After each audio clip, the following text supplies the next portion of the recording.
Action!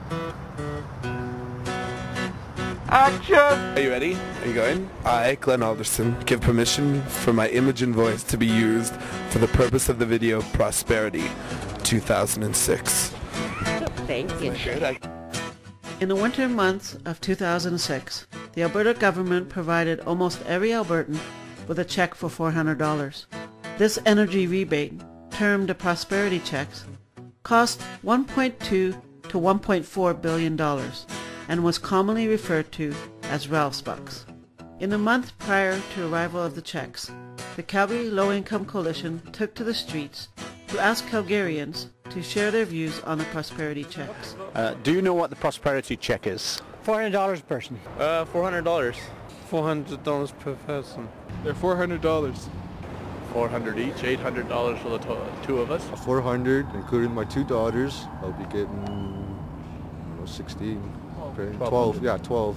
That any registered resident in Alberta gets $400 check from the provincial government. The government of Alberta going to give every individual in Alberta here $400. I know it's $400 per person in Alberta, but total, I don't know how much it is. Until I receive it in my hand, then I shall believe it. If it ever comes. If it ever comes. Yeah, right. If it ever comes, we'll wait and see. Yes, I heard of it. I never seen it yet.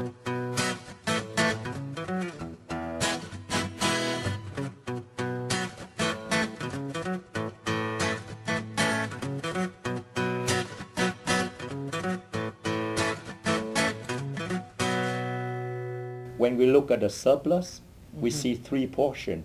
One is to invest for the future, saving in endowment fund or heritage fund.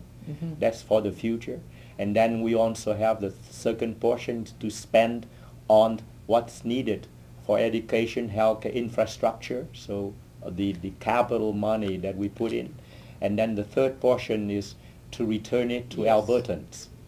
And that is part of the $400 each one of us to return to Albertans.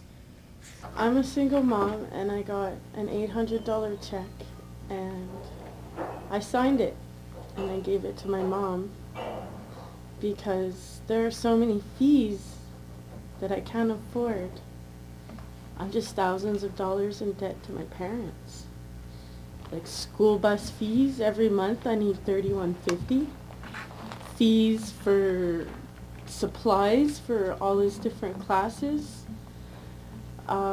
He gets one fee provided for football, but he plays football 3 times a year. And each time it's like $350. And kids sports like $250 a year.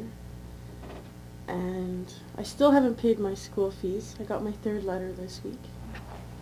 I'm not giving them to I'm not giving them any more of my money. What do you consider to be a living wage?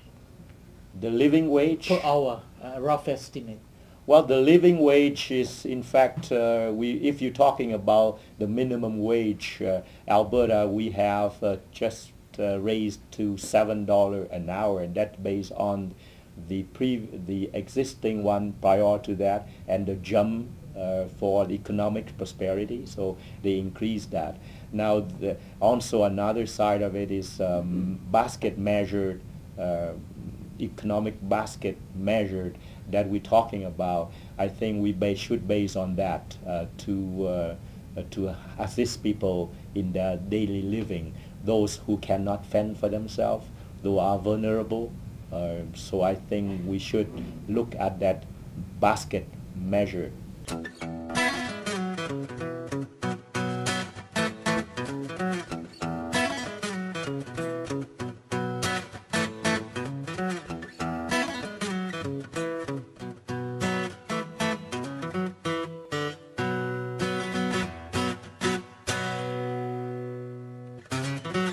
So above my rent I have $364 to live on per month. That $364, it's covering my transportation, my food, any medical costs. Like right now I have to take vitamins, and that's an extra expense off the food. I'd like people to even just do the math, do even the shortest number of the month, and see how much a person on welfare lives on per day. If you have any crisis whatsoever, whatever budgeting you did get to do is gone. And any crisis could be a toothache, an earache, any added expense per month. If your buddy needs $10 and you have 20, and they've lent you the 10 numerous times, I have to lend the 10 even though I know I'll mess up my budget. But that's living in poverty, and people in poverty share a lot. The hard thing is getting, when people are struggling so much to live on what they get and still getting bashed all over. Getting bashed if you get you pick up a hamper and you take a taxi because, you had money for a taxi but not for the hamper.